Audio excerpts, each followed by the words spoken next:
முதலமைச்சர் விஜயை ஒருமையில் பேசியதால் முன்னாள் அமைச்சர் அனிதா ராதாகிருஷ்ணன் கைது செய்யப்பட்டிருக்கிறார். இது தொடர்பான கூடுதல் விவரங்களோடு இணைகிறார் எமது செய்தியாளர் சரவணன். சரவணன், நீங்க தொடரலாம். திமுக முன்னாள் அமைச்சர் அனிதா ராதாகிருஷ்ணன் கைது செய்யப்பட்டு அழைத்துச் செல்லப்படக்கூடிய இந்த காட்சியை பார்க்கிறோம்.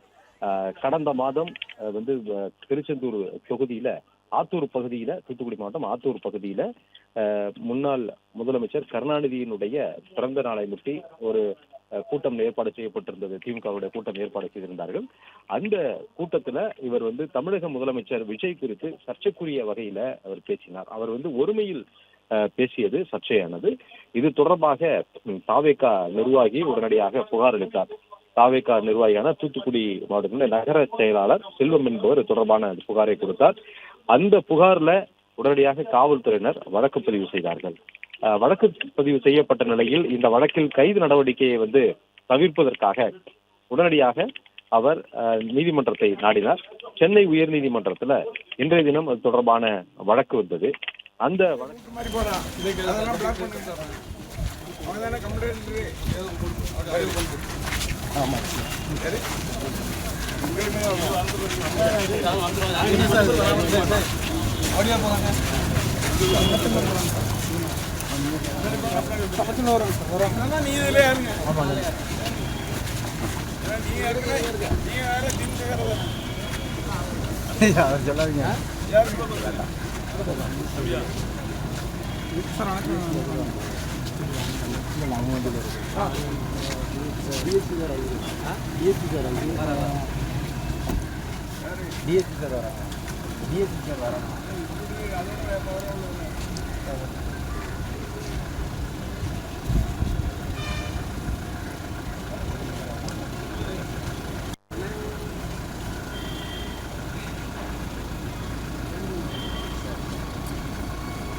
வன்மையாக கண்டிக்கிறோம்.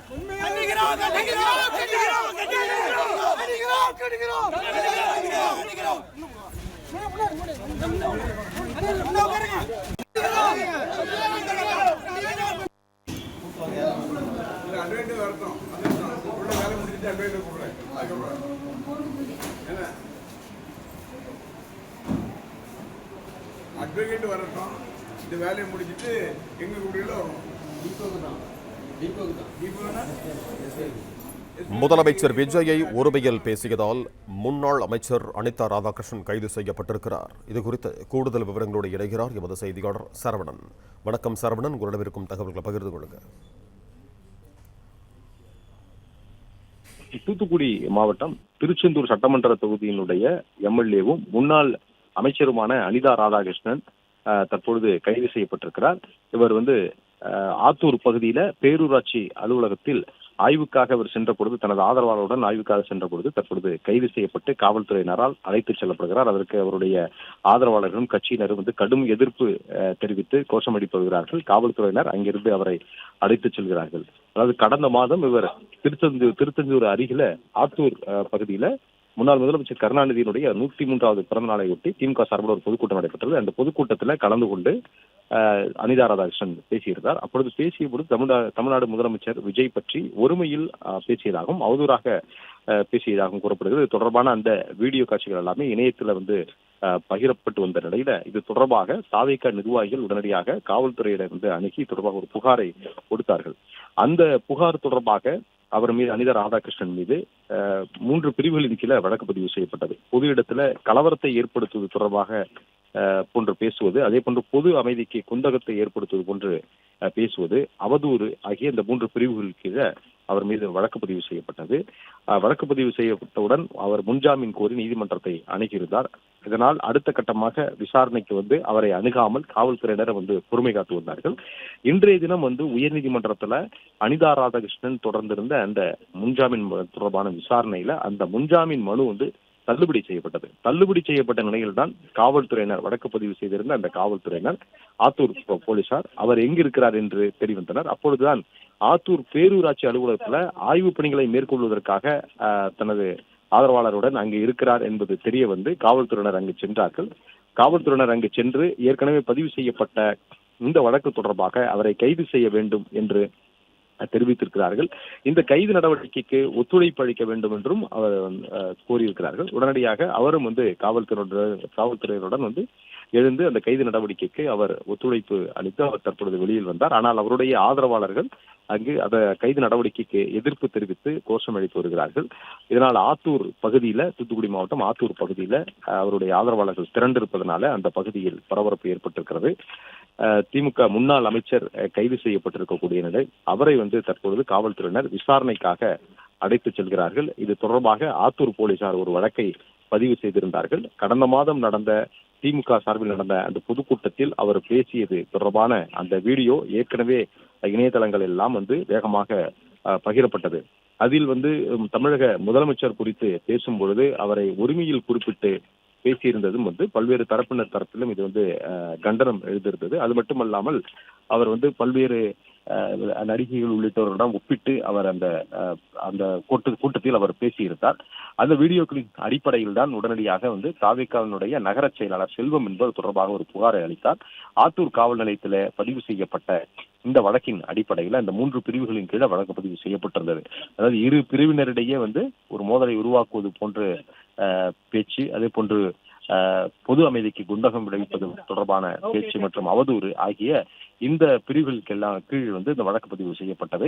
தொடர்ந்து அவர் நீதிமன்றத்தை நாடுகிற நிலையில் நீதிமன்றத்திலும் முன்ஜாமீன் மனு தாக்கல் செய்திருந்தார். அந்த முன்ஜாமீன் மனுவும் தள்ளுபடி செய்யப்பட்ட நிலையில் தான் தற்பொழுது கைது செய்யப்பட்டிருக்கிறார். ஆத்தூர் பேரூராட்சி அலுவலகத்தில் வைத்து அவரை கைது செய்திருந்த போலீசார் அவரை தற்பொழுது காவல் நிலையத்திற்கு விசாரணைக்காக அழைத்து செல்கிறார்கள். ஏற்கனவே ஒரு பக்கம் தாவேகா எம்எல்ஏக்களிடம் பேரம் பேசியது தொடர்பாக தாவேகா ஆட்சியை கவிழ்ப்பதற்கு சதித்திட்டம் தீட்டினார்கள் என்ற ஒரு வழக்கை பதிவு செய்து முன்னாள் அமைச்சர் செந்தில் பாலாஜி மற்றும் அவருடைய சகோதரரை ஒரு பக்கம் காவல்துறையினர் தேடி வருகிறார்கள். இந்த நிலையில்தான் முதலமைச்சர் குறித்து அவதூறாக பேசியதாக பதிவு செய்யப்பட்ட வழக்கில் திமுகவினுடைய முன்னாள் அமைச்சர் அனிதா ராதாகிருஷ்ணனை காவல்துறையினர் கைது செய்திருப்பது அரசியல் வட்டத்துல ஒரு பரபரப்பான நிகழ்வாக பார்க்கப்படுகிறது. மற்றொரு பக்கம் முன்னாள் அமைச்சர் செந்தில் பாலாஜியும் காவல்துறையினர் பக்கம் தேடி வருகிறார்கள். அவருடைய சகோதரர் அந்த தாவேகா எம்எல்ஏக்களிடம் பேரம் பேசியதாக ஒரு வழக்குல அவருடைய அதில் குற்றம் சாட்டப்பட்டவராக பெயரை சேர்த்திருக்கிறார்கள். அதன் அடிப்படையிலே இது பின்னணியில செந்தில் பாலாஜி இருக்கலாம் என்பதனால்தான் அவரையும் தேடி வருகிறார்கள். இந்த நிலையில் தான் அனிதா ராதாகிருஷ்ணன் மற்றொரு வழக்குல கைது செய்யப்பட்டிருக்கிறார். அவருடைய ஆதரவாளர்கள் எதிர்ப்பு தெரிவித்த நிலையில் அதையும் மீறி காவல்துறையினர் அங்கிருந்து அவருடைய வாகனத்தில் ஏற்றி காவல் நிலையத்திற்கு அழைத்து செல்கிறார்கள். காவல் நிலையத்திற்கு அழைத்து சென்று தொடர்பான விசாரணையை மேற்கொள்வதற்கும் ஏற்கனவே நீதிமன்றம் அவருடைய முன்ஜாமீன் மனுவை தள்ளுபடி செய்திருப்பதனால அவரை ரிமாண்ட் செய்வதற்கான நீதிமன்ற காவலுக்கு உட்படுத்துவதற்கான நடைமுறைகளை காவல்துறையினர் தொடங்க இருக்கிறார்கள். இந்த கைது நடவடிக்கைக்கு எதிர்ப்பு தெரிவித்து ஆத்தூர் பகுதியில திமுகவினர் அங்கே கோஷம் எழுப்பி வருவதையும் அங்கே அவர் இந்த பேரூராட்சி அலுவலகத்திற்கு முன்னதாக அவர்கள் தொடர்ந்து அதற்கு எதிர்ப்பு தெரிவித்து போராட்டத்தில் ஈடுபட்டு வருவதையும் பார்க்க முடிகிறது.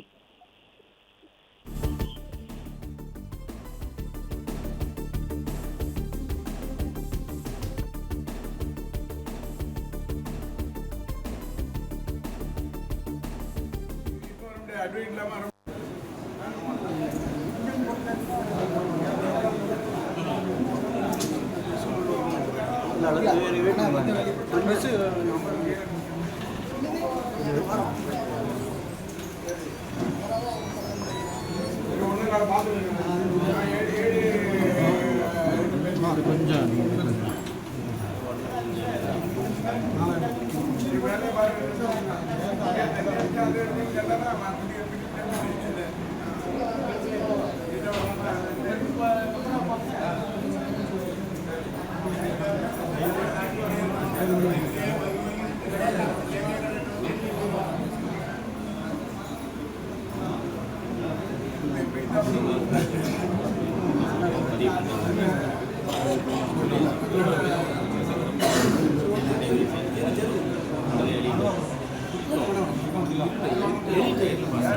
Ini